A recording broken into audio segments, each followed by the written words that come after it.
बिस्मिल्लाहिर्रहमानिर्रहीम। अस्सलामु अलैकुम स्टूडेंट्स, मेरा नाम कासिम अली है और मैं आपका फ़िज़िक्स टीचर हूँ। As we know well students कि हम अपनी फ़र्स्ट ईयर फ़िज़िक्स के चैप्टर नंबर 11 के मतलब टॉपिक्स को स्टडी करते आ रहे थे। ये वाला जो चैप्टर है फर्स्ट ईयर फ़िज़िक्स का लास्ट वाला चैप्टर है और इसका नाम है हीट एंड थर्मोडायनामिक्स। स्टूडेंट, आज के लिए जो मैंने एक टॉपिक सेलेक्ट किया है वो भी दोबारा से एक इम्पॉर्टेंट टॉपिक है according to final paper point of view से, ठीक है, board paper point of view से आप कह सकते हैं, और उसका नाम है कार्नोट इंजन। ठीक है, कार्नोट इंजन क्या होता है, कब इन्वेंट हुआ, क्या उसका वर्किंग प्रिंसिपल था, क्या उसकी वर्किंग थी, ठीक है, सारा कुछ अब हम इस वाली वीडियो में डिस्कस करेंगे उसको। ठीक है, और मुझे उम्मीद है कि आपको समझ भी आएगी। तो स्टूडेंट, बिला तखीर चलते हैं हम अपने टॉपिक की तरफ जिसका नाम है कार्नोट इंजन। कहते हैं Carnot heat engine is hypothetical engine that operate the reversible Carnot cycle. ठीक है, कहते हैं कि जो कार्नोट इंजन है ये रिवर्सिबल कार्नोट साइकिल के तौर पर वर्किंग करता है। सैडी कार्नोट इन, ठीक है, ये एक साइंटिस्ट का नाम था, सैडी Carnot in 1824 proposed this ideal engine using only isothermal and adiabatic process। कहते हैं कि एक साइंटिस्ट था सैडी कार्नोट, 1824 के अंदर उसने आइसोथर्मल और एडियाबैटिक प्रोसेस को यूटिलाइज करते हुए इस आइडियल हीट इंजन यानी इस आइडियल कार्नोट इंजन को प्रपोज करवाया। कहते हैं Carnot heat engine सैडी Carnot in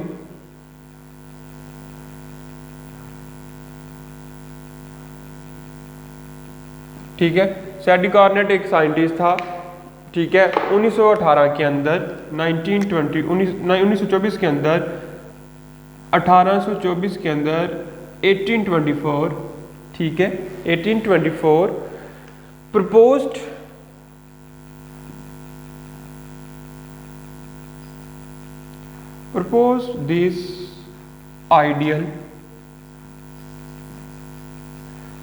this ideal engine using only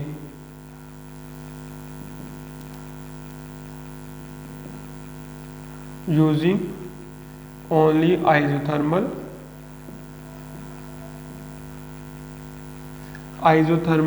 and adiabatic process।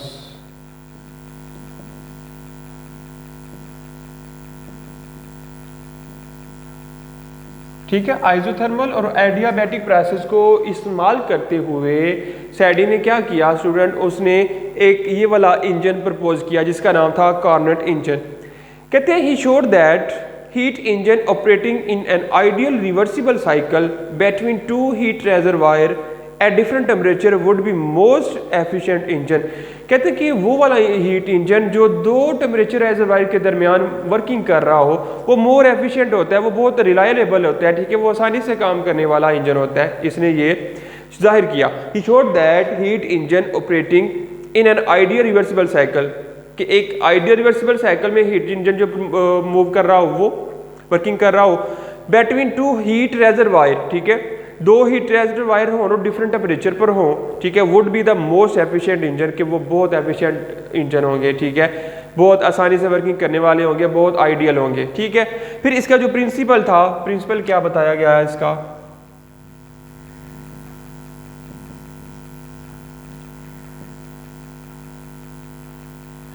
Principal students कहते हैं Carnot engine work on the same principle as that of cyclic heat engine. जिस तरह cyclic heat engine work करता है, आपके पास जो Carnot engine है वो भी उसी प्रोसेस के ऊपर वर्किंग करता है।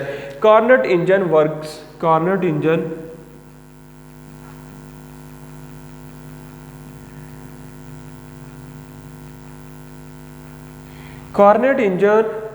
On the same principal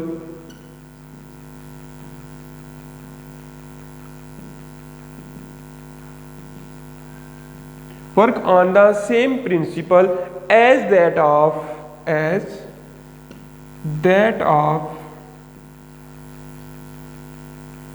cyclic heat engine,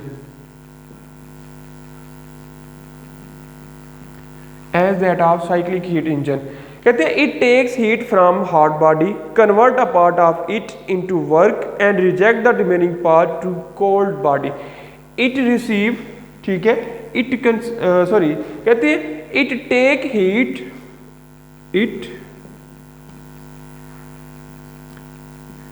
heat from hot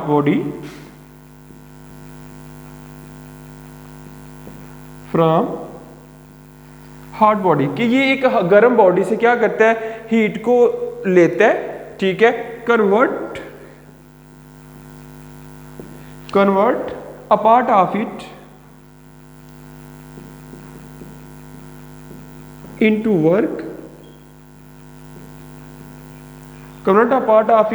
work and reject the remaining part and reject the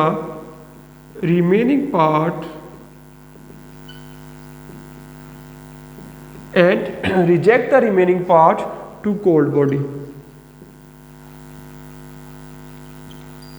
ठीक है स्टूडेंट, कहते हैं कि ये जो कार्नेट इंजन है सेम इसकी वर्किंग है लाइक साइक्लिक हीट इंजन की तरह, ठीक है, जिस तरह वो वर्क करता है ये भी उसी तरह करता है। क्या वर्किंग प्रिंसिपल है, किस तरह वर्क करता है कि क्या करते हैं कि ये हॉट बॉडी से, ठीक है, जो गर्म बॉडी हो उधर से हीट को लेता है, ठीक है, टेक करता है, ऑब्जॉर्व करवाता है अपने अंदर, फिर कुछ पार्ट ऑफ हीट, ठीक है, उस हीट का कुछ हिस्से को वो कन्वर्ट कर देता है वर्क के अंदर, और बाकी जो रिमेनिंग पार्ट होता है उस हीट का उसको ट्रांसफर कर देता है आगे कोल्ड बॉडी को, ठीक है, रिजेक्ट कर देता है कोल्ड बॉडी की तरफ कि मेरे पास जितनी मुझे चाहिए थी वो मैंने रख ली है, बाकी कोल्ड बॉडी को दे देता है कि तुम भी ले और गर्म हो जा, ठीक है।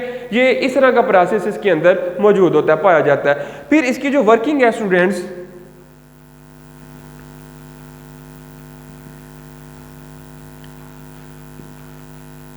वर्किंग कहते हैं a Carnot cycle using an ideal gas as a working substance is shown in PV diagram। It consists of following 4 steps कि इसके 4 स्टेप्स के ऊपर इसकी वर्किंग डिपेंड करती है, 4 स्टेप के ऊपर इसकी जो वर्किंग है वो बेस करती है। कहते हैं एक प्रोसेस आपके पास दिखाया गया है फिगर के अंदर, इस तरह की आपके पास एक डायग्राम बनी हुई है, ठीक है,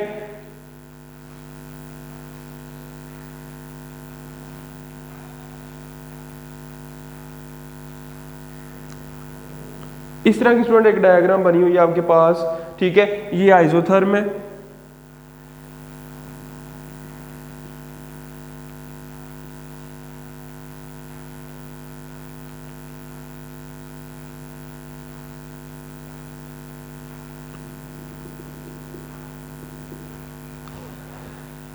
ठीक है, इसको आप कह सकते हैं ए, इसको आप कह लें बी, ठीक है, ये आपके पास आ गया सी और ये पार्ट आपके पास आ गया डी, ठीक है। ये एक तरफ आपके पास आ रहा है प्रेशर, एक तरफ आपके पास आ रहा है वॉल्यूम, ठीक है, ठीक है। अब ये V1, ये V2, ये V3 और ये आपके पास V4, ठीक है, ये P1, ये P2, ये P2, ये P3 और ये आपके पास आ जाएगा P4, ठीक है, सेम एज इट इज। कुछ इसके अंदर ये वाला पोर्शन एडियाबैट, ये आपके पास आइसोथर्म, चूंकि हमने पढ़ा कि ये जो कार्नेट इंजन था, कार्नेट इंजन बेस करता है किसके ऊपर, जो, ठीक है, आपके पास साइंटिस्ट था, साइंटिस्ट के नाम था सैडी कार्नेट ने जो प्रिंसिपल यूज किया था वो, या प्रोसेस जो यूज किया था वो प्रोसेस यूज किया था आइसोथर्मल और एडियाबैटिक दोनों को। तो इसके अंदर एडियाबैट प्रोसेस भी आ रहा है और आइसोथर्मल प्रोसेस भी आ रहा है, इन दोनों को यूटिलाइज करते हुए उसने कार्नेट इंजन को प्रपोज करवाया था। अब कहते हैं it consist of 4 steps. Number 1, पहला स्टेप क्या आएगा, ठीक है, पहला स्टेप आएगा isothermal expansion, isothermal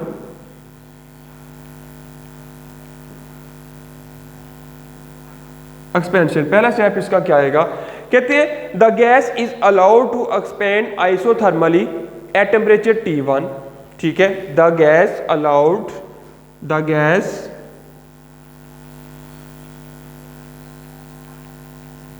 allowed to expand isothermally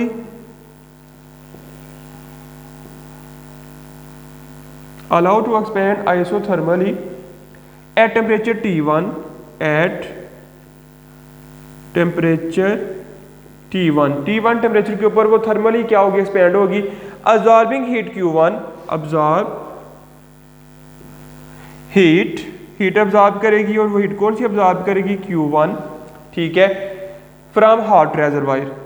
कहाँ से करेगी, फ्रॉम हॉट रेजरवायर, जो हॉट रेजरवायर होगा वहां से, ठीक है, वहां से हीट को अब्जॉर्ब करेगी, ठीक है। The process is represented by curve A B, the process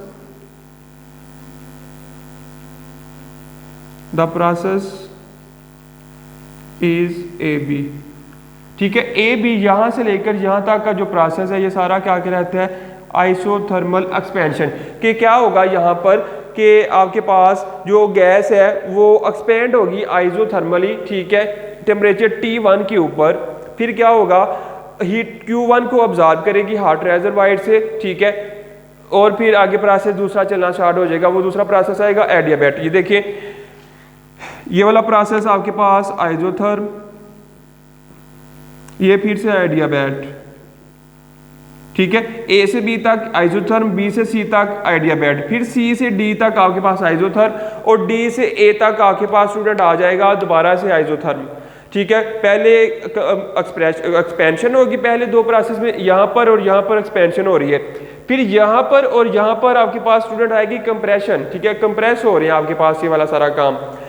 ये तो एक तो मैंने एक्सप्लेन कर दी बोर्ड पर लिख कर। बाकी स्टूडेंट्स कहते हैं कि आपके पास ये जो प्रोसेस है आइसोथर्मल एक्सपेंशन, ये मैंने पढ़ दिया। दूसरा कहते हैं एडियाबैटिक एक्सपेंशन जो आएगा, कहते हैं the gas is then allowed to expand adiabatically, ठीक है। जो गैस होगी फिर एडियाबैटिकली एक्सपेंड होगी एडियाबैटिक एक्सपेंशन में, until its temperature drop to T2, जब तक उसका टेम्परेचर T2 तक नहीं पहुंच जाता वो एक्सपेंशन में ही रहेगी, ठीक है। This process is represented by curve BC, ठीक है। इस कर्व में BC में दिखाया गया है। कहते हैं कि आइसोथर्मल एक्सपेंशन में क्या होगा, गैस जो है आइडियाबैटिक प्रोसेस के लिहाज से एक्सपेंड होगी और तब तक एक्सपेंड होगी जब तक उसका जो टेम्परेचर है वो टेम्परेचर T2 के इक्वल नहीं आ जाता, ठीक है। और इसको इस इक्वेशन के जरिए, इस कर्व के जरिए हम रिप्रेजेंट कर रहे हैं। उसके बाद, ठीक है, नेक्स्ट था आपके पास दूसरे वाला था, ये मैं नाम लिख देता हूं, एडियाबैटिक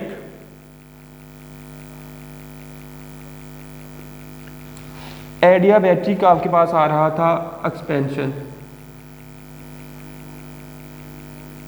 आगे थर्ड वाला स्टूडेंट क्या आ रहा है, आइसोथर्मल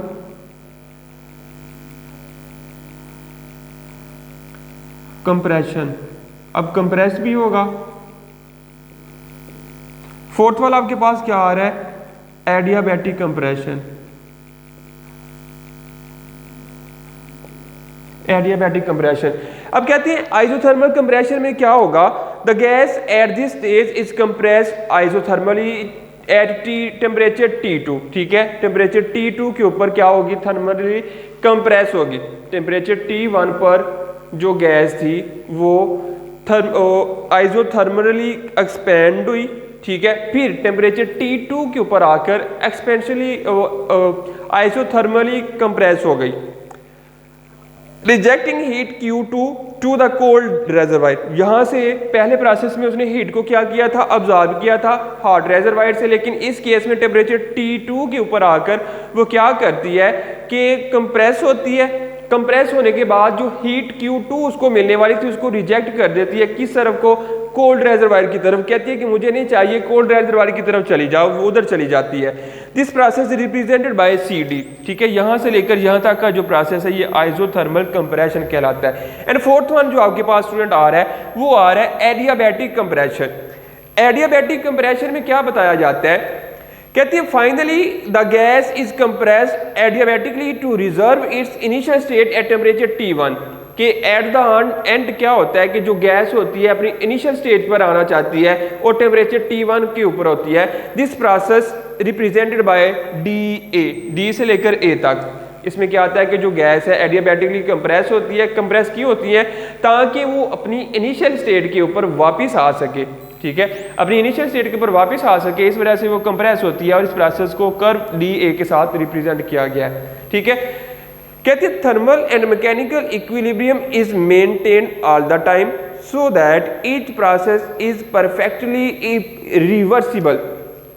कि थर्मल और मैकेनिकल इक्विलिब्रियम जो है वो अच्छी तरह से उनको मेंटेन रखा जाता है इस प्रोसेस के अंदर, तो हम कह सकते हैं कि ये जो सारे का सारा प्रोसेस है वो कंप्लीटली या परफेक्टली आपके पास रिवर्सिबल प्रोसेस है। ठीक है, किस वजह से?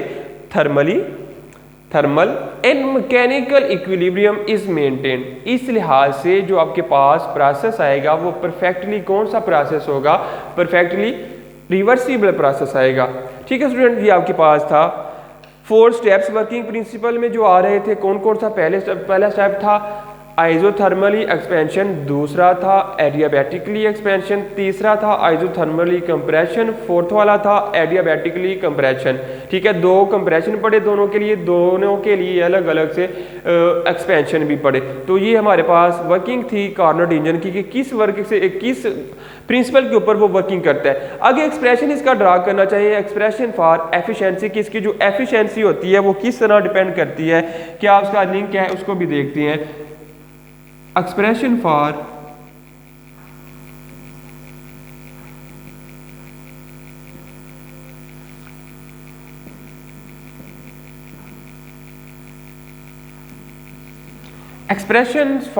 एफिशिएंसी, स्टूडेंट कहते हैं as the working substance return to the initial state there is no change in its internal energy that is del U is equal to 0।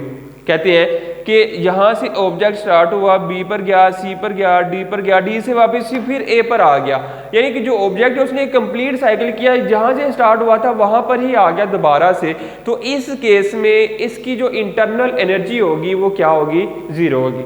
ठीक है, एक कंप्लीट सर्कल मौजूद किया एक बॉडी ने कि जहाँ से स्टार्ट हुआ वहाँ पर वापस आ गया दोबारा से, तो उसका अगर हम डिस्टेंस काउंट करेंगे तो स्टूडेंट डिस्टेंस उसका 0 होगा। मिसाल के तौर पर कि यहाँ से स्टार्ट हुआ यहाँ पर फिर से मौजूद है, तो उसका जो तय करदा फासला 0 हम कह सकते हैं। ठीक है, तो इस केस में इसकी जो इंटरनल एनर्जी होगी वो भी क्या होगी? 0 होगी।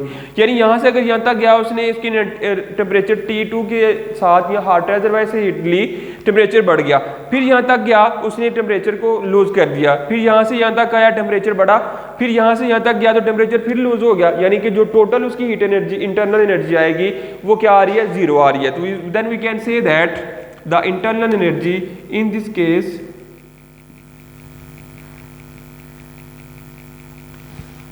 del u is equal to 0। ठीक है, इंटरनल एनर्जी क्या होगी? 0 होगी। The net work done during one cycle equal to the area enclosed by the path ABCDA of the PV diagram. It can also be estimated from the net heat del Q absorbed in one cycle. कहते हैं कि अगर del Q अगर हम मालूम करना चाहें, ठीक है, heat del Q is equal to Q2 minus Q1। del Q अगर आप निकालना चाहें यानी Q1 minus Q2 कर लें जैसे बुक वाले ने किया हुआ है, Q1 माइनस Q2। कहते हैं from first law of thermodynamics. ठीक है, फ्रॉम फर्स्ट लॉ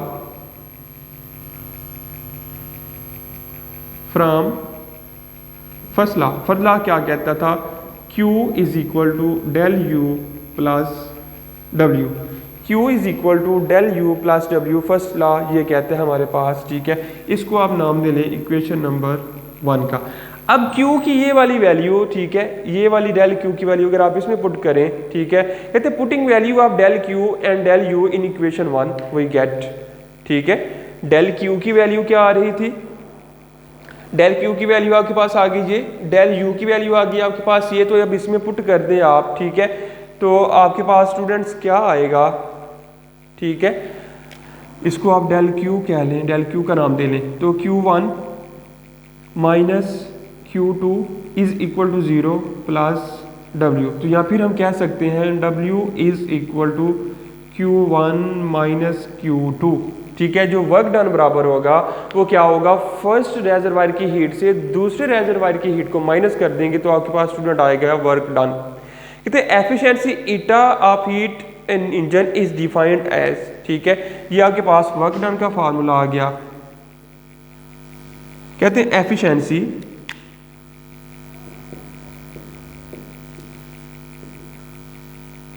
इसको रिप्रेजेंट करते हैं ईटा के साथ,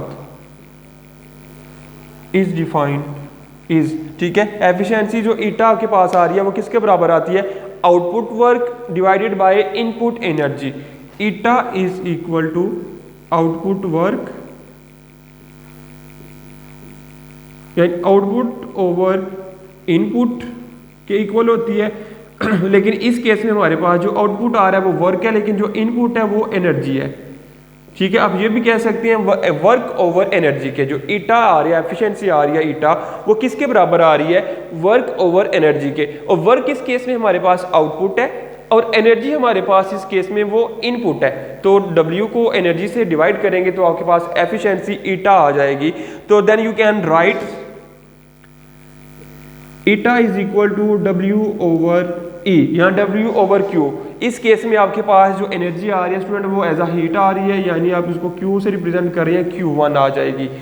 ठीक है, फिर अब देखें W आपके पास किसके बराबर था, W की आपने ये वैल्यू ड्रा की हुई थी। ठीक है, W की ये वैल्यू अगर आप इधर पुट करें, eta is equal to Q1 minus Q2 divided by Q1। ठीक है, ईटा इज इक्वल टू आपके पास है W ओवर Q1, यानी वर्क ओवर एनर्जी। तो वर्क का फार्मूला आपने अभी अभी ड्रा किया था Q1 माइनस Q2, तो ये वो फार्मूला आपने इधर इस W की जगह पुट किया तो आपके पास ये इक्वेशन बन गई। अब स्टूडेंट आप क्या करें, अगर इनको सेपरेटली लिखें तो आप कैसे लिख सकते हैं, eta is equal to Q1 divided by Q1 minus Q2 divided by Q2। तो इसके लिए जो आपके पास आंसर आएगा स्टूडेंट, वो आंसर आएगा eta is equal to 1 minus Q2 divided by Q1, यानी Q1 के साथ क्या हो जाएगा, कट जाएगा। तो इधर रह गया 1, तो साथ 1 माइनस Q2 ओवर Q1, ये आपके पास आ जाएगा। कहते हैं the energy transfer is an isothermal expansion और compression turns out to be proportional to Kelvin temperature. ठीक है, कि जो एनर्जी होती है to be convert into Kelvin temperature, energy किस में चली जाती है, केल्विन टेम्परेचर में चली जाती है। That is Q1 and Q2 are proportional to Kelvin temperature T1 and T2 respectively. कहते हैं energy transfer turn out to Kelvin temperature, energy turn to Kelvin temperature, energy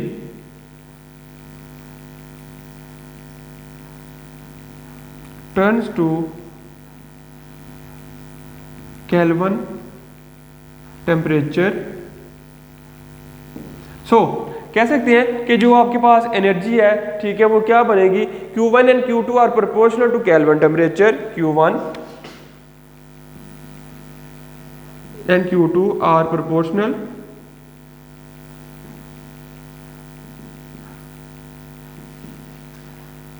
to Kelvin temperature, then we can write T2 over T1 is equal to Q2 over Q1, यानी T2 over T1 is equal to Q2 over Q1। ठीक है, दोनों एक दूसरे के proportional होती है, चूंकि एनर्जी जो होती है वो केल्विन टेम्परेचर में कन्वर्ट हो जाती है। तो अब क्या लिख सकते हैं, दस इक्वेशन 1 बिकम्स, ठीक है, आप इस इक्वेशन की जगह, यानी इस इक्वेशन की जगह Q2 ओवर Q1 की जगह T2 माइनस T1 भी ले सकते हैं। तो आपके पास eta is equal to one minus T2 divided by T1 आ जाएगा। तो ये आपके पास स्टूडेंट्स ईटा की वैल्यू आ गई। ठीक है, एफिशिएंसी जो आपके पास एफिशिएंसी थी ईटा, उसकी वैल्यू आपके पास आ गई। अब कहते हैं the efficiency is usually taken in percentage. ठीक है, efficiency is taken in, eta is taken in percentage. अगर आप इसको परसेंटेज में कन्वर्ट करना चाहें तो स्टूडेंट आप क्या करेंगे, इसको 100 के साथ मल्टीप्लाई कर देंगे। ठीक है, percentage efficiency is equal to 1 minus T2 divided by T1 multiply by 100 और साथ आ जाएगा आपके पास परसेंटेज। ठीक है, ये सारा आपके पास परसेंटेज एफिशिएंसी का फार्मूला बन गया और ये आपने स्टूडेंट्स याद भी रखना है। ठीक है, इसको आपने याद भी रखना है। फिर कहते हैं डिपेंडेंस ऑफ एफिशिएंसी, के जो आपके पास एफिशिएंसी आती है वो किस किस चीज़ के ऊपर डिपेंड करती है। ठीक है, एफिशिएंसी किस चीज़ के ऊपर डिपेंड करती है, इसको भी ज़रा देख लें। कहते हैं efficiency of Carnot engine depend upon the temperature of hot and cold reservoir. ठीक है। एफिशिएंसी डिपेंड अपॉन, एफिशिएंसी यानी eta depends upon temperature of hot and cold reservoir.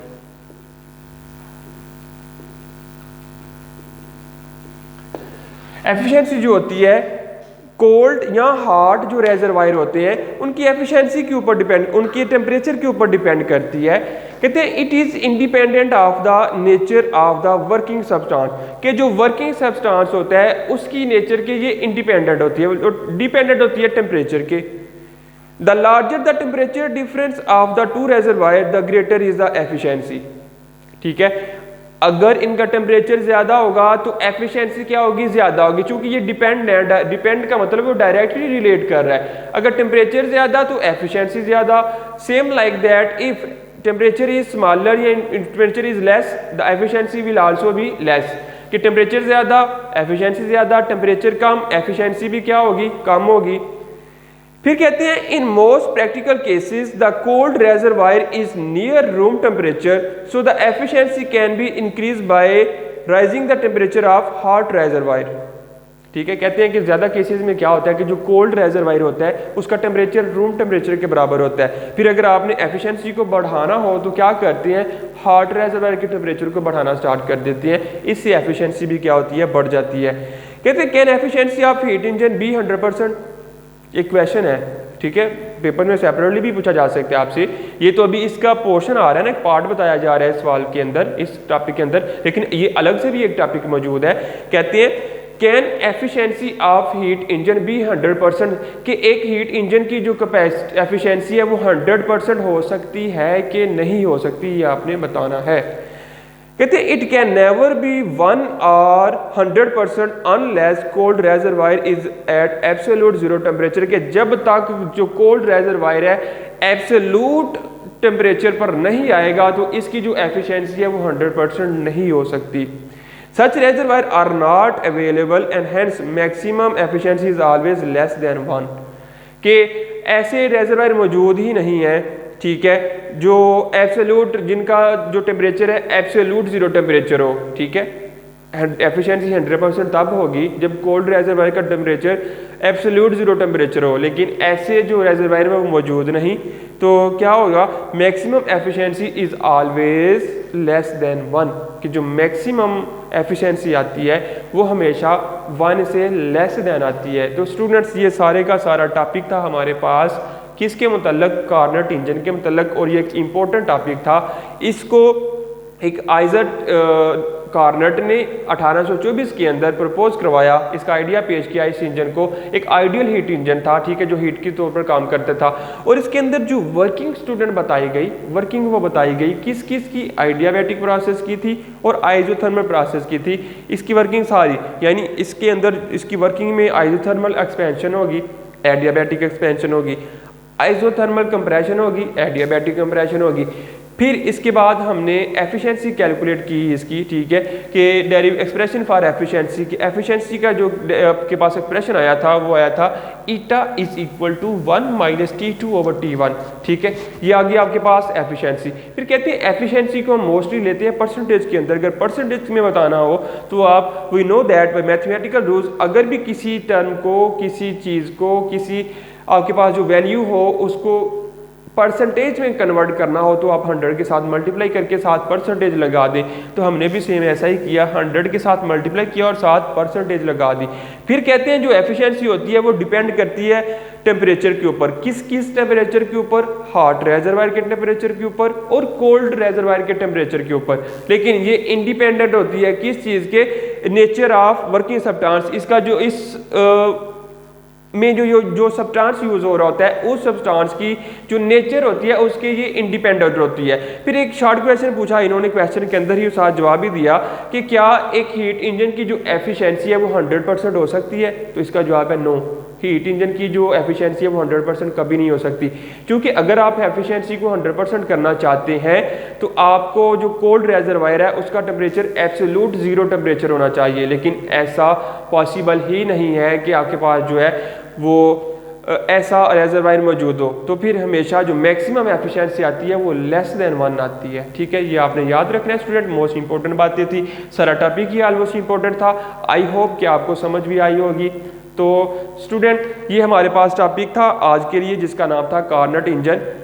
तो मिलते हैं फिर हम अपनी नेक्स्ट वाली वीडियो में, तब तक के लिए मुझे इजाज़त दीजिएगा।